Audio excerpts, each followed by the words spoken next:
Hello. Yeah, all right. I've still got my posh clothes on. I've just come back from Dudley Council House. I've been visiting in the council house the Museum of Political Antiquities and Artefacts, and I was very proud to see a photograph up on the wall of my Uncle Joe next to Bessie Braddock. Uncle Joe was quite well known in Dudley, were he?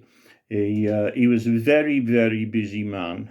He was a councillor, he was a busy man, and he was a bin man, a dustbin man on the Wren's Nest estate. So we don't see him for days because very often they used to hold him hostage. But in 1966 it was, he became a councillor when Alderman Twells was the mayor. And Alderman Twells said to my Uncle Joe, he said, right, Joe, his real name, by the way, was Joseph Billycock Tricorn Titfer Derby. And he lived in a tiny house on the Imley Road with his lovely wife. She was really beautiful, she was. Anastasia Tatiana Molotov Derby, a Sedgley beauty queen and vice president of the Upper Gornal Communist Canine Defence League. So anyway, Uncle Joe, one day, Mayor Twells called him into his office and he said, right, Joe, I want you to go down to Dudley Guest Hospital. You know where that is, where the Black Country Museum is nearly opposite on the other side of the road, and it's opposite and all. He said, I want you to go to the Dudley Guest Hospital, go round, and I want you to give them a thorough check.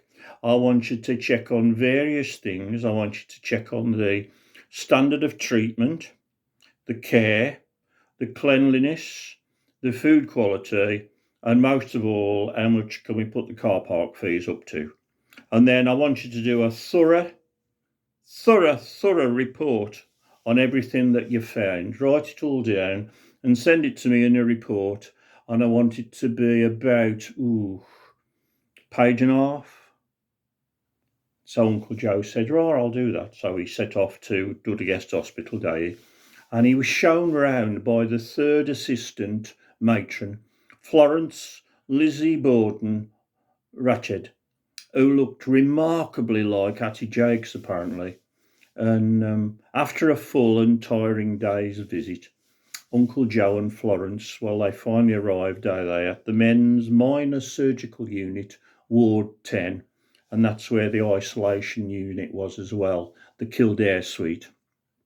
It was right at the very end of the hospital, right at the back, the furthest you could go, right at the back, near the dustbins.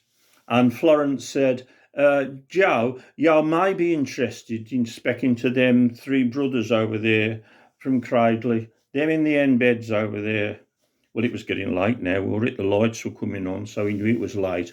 Evening, said Uncle Joe. I've just come to talk to you. He explained who he was and why he was there and what he had to find out. And there was this lad flat out on his belly in the first bed, and he said, how am you?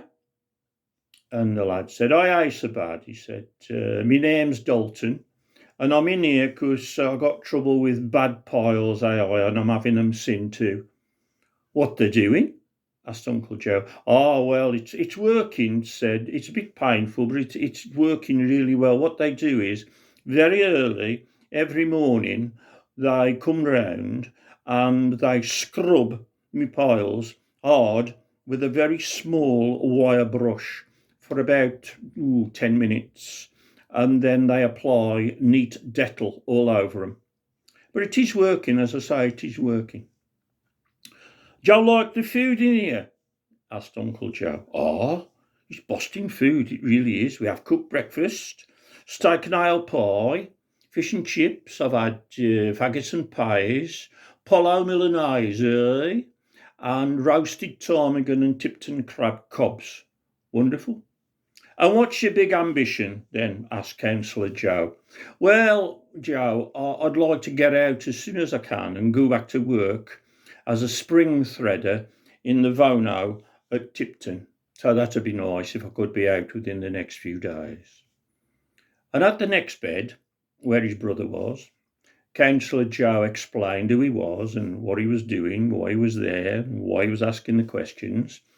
And the lad said, I'm Jared, and I'm here having me extremely painful and bad piles sorted out.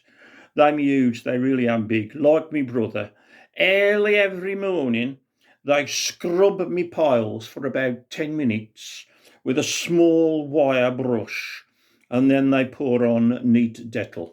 But it does seem to be working. I'm hoping to be out soon. And Joe liked the victual here?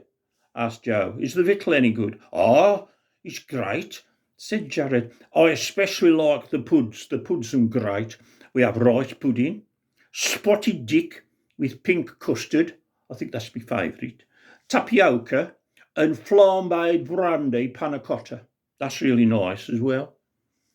So what's your big ambition then? Said Joe. And Jared smiled. Well, Joe, you know, I'd like to be out soon, me piles cured, and back at work as a shovel bender at Round Oak Steelworks, Brierley Hill. That'd be great. Now, the youngest brother was in the third bed, and he looked very miserable, and very yummy. And Uncle Joe said, Are you in with piles as well, like your two brothers? No, he said, by the way, my name's Bartholomew. No, he said, I've got very bad mouth, gum, and tongue ulcers. They're all in my mouth area, but particularly on the tip of my tongue. And every morning they scrub them, don't they, with a small wire brush, and then I have to gargle with neat Dettol for 10 minutes. But it does seem to be getting better. Joe spoke. And I suppose, Bartholomew, your big ambition is to get out and get back to work, eh? Is that your big ambition? And Bartholomew said, Oh, no.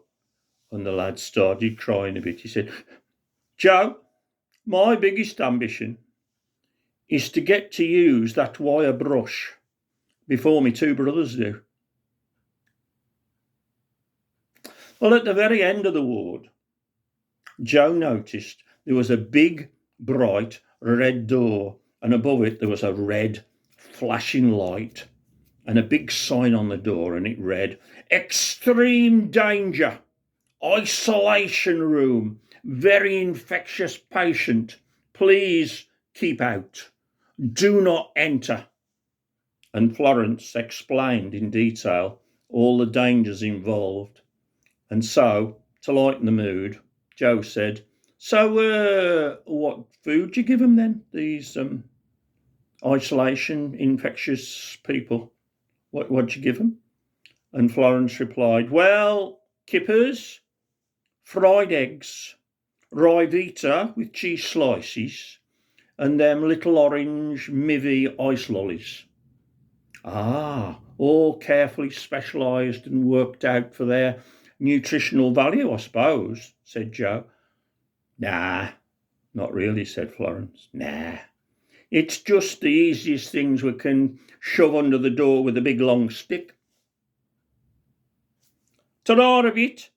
Keep out the Oss Road. Thank you, Mother, for the pilings. We are running a bit short, so we could do with some more if you can send them to us in the usual sacks. And I'll see you soon. I've got to go now.